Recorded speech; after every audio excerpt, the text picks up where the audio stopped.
Di antara kabut pagi yang menyelimuti tepian Sungai Mahakam, saat fajar pertama menyingsing di ufuk timur Kalimantan, sebuah cahaya kebesaran Nusantara mulai berpendar. Dari aliran Sungai Purba inilah lahir sebuah peradaban yang akan tercatat sebagai babak pembuka sejarah kerajaan di tanah air.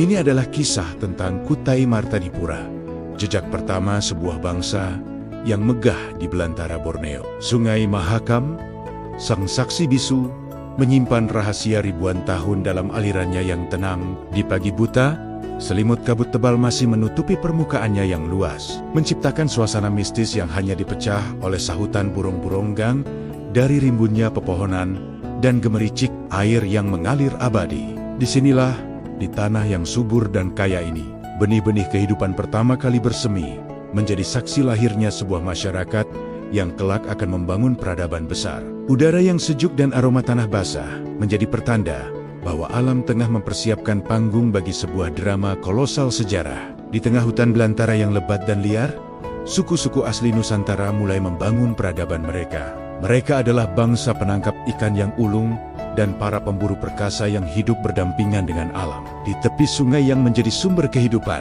mereka mendirikan Rumi Rama-Rama, panggung yang kokoh, dibangun dari kayu ulin terkuat untuk menahan ganasnya alam. Dari sungai, mereka mendapatkan ikan yang melimpah, dan dari hutan, mereka berburu serta mengumpulkan hasil bumi. Kehidupan mereka menyatu dengan ritme alam, sebuah harmoni antara manusia dan belantara Kalimantan yang kaya raya. Dari tengah-tengah rakyat yang hidup sederhana inilah, muncul seorang pemimpin yang disegani karena kearifannya. Ia adalah Kudungga, seorang kepala suku berdarah asli Nusantara, yang namanya kelak akan terukir sebagai pendiri cikal bakal kerajaan. Dengan wibawa dan kebijaksanaannya, Kudungga mulai menata kehidupan masyarakatnya menjadi lebih teratur. Ia bukanlah seorang raja dalam sistem dinasti, melainkan seorang Primos Inter Pares, pemimpin pertama di antara yang setara, yang berhasil menyatukan suku-suku di sekitar lembah Mahakam dan menanam benih pertama bagi lahirnya sebuah kerajaan yang agung. Perubahan besar datang bersama generasi berikutnya. Aswawarman, putra Kudungga, adalah sosok yang membawa Kutai ke era baru.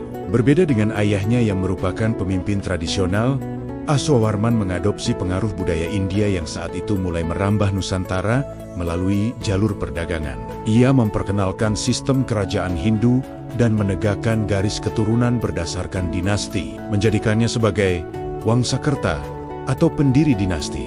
Dengan pengaruh ini, struktur sosial berubah dan Kutai bertransformasi dari sebuah komunitas kesukuan menjadi sebuah kerajaan yang terorganisir. Di bawah kepemimpinannya, lahirlah dinasti pertama di tanah ini, sebuah fajar baru bagi peradaban Nusantara. Di bawah kepemimpinan Raja Mulawarman, cucu dari Kudungga, Kutai mencapai puncak kejayaannya. Ia adalah sang surya yang memancarkan cahaya keemasan ke seluruh penjuru negeri. Tanah Mahakam yang dulu sepi, kini menjadi pusat keramaian yang sibuk. Para pedagang dari negeri seberang berdatangan, membawa barang-barang eksotis dan bertukar hasil bumi. Para Brahmana dari India diundang ke istana untuk memimpin upacara suci dan menyebarkan ajaran Hindu. Rakyat hidup makmur dan sejahtera di bawah naungan istana kayu megah yang dihiasi dengan ukiran-ukiran indah bermotif burung enggang dan naga, simbol keagungan dan kekuatan yang menyatu dengan kearifan lokal. Era Mulawarman adalah masa keemasan, di mana Kutai bersinar terang sebagai mercusuar peradaban. Sebagai bukti abadi kebesarannya, 7 buah batu prasasti didirikan di sebuah tanah suci yang disebut Waprakeswara.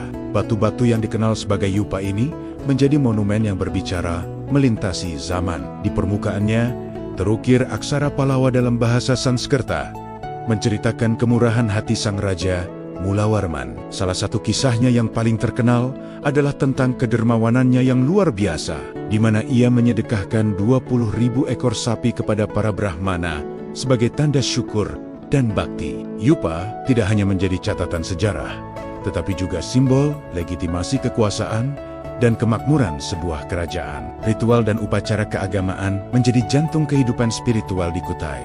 Di altar-altar batu yang suci, api persembahan dinyalakan. Asapnya membubung ke langit sebagai persembahan kepada para dewa. Wangi dupa dan kemenyan memenuhi udara, menciptakan suasana sakral yang khusyuk. Suara genderang perang yang ditabuh dalam ritme magis berpadu dengan gema mantra-mantra suci yang dilantunkan para Brahmana, menggema di antara pepohonan rimbun. Dalam upacara-upacara ini, dewa dan raja dipuja sebagai satu kesatuan semesta, di mana sang penguasa dianggap sebagai titisan dewa yang bertugas menjaga keseimbangan alam dan kemakmuran rakyatnya. Sungai Mahakam bukan hanya sumber kehidupan, tetapi juga nadi utama perekonomian dan perdagangan. Alirannya yang panjang dan lebar menjadi jalur vital yang menghubungkan pedalaman Kalimantan dengan dunia luar. Kapal-kapal dagang hilir mudik membawa muatan berharga seperti rempah-rempah wangi, emas murni dari perut bumi, dan hasil hutan yang eksotis. Perdagangan ini tidak hanya membawa kemakmuran materi, tetapi juga pertukaran budaya yang memperkaya peradaban Kutai, menautkan kerajaan di belantara ini dengan negari-negari jauh di seberang lautan, dari India hingga Tiongkok. Namun, seperti roda kehidupan yang terus berputar, waktu tak pernah berhenti. Kejayaan sebuah kerajaan pun ada batasnya. Seiring berjalannya waktu, jalur-jalur perdagangan utama mulai bergeser.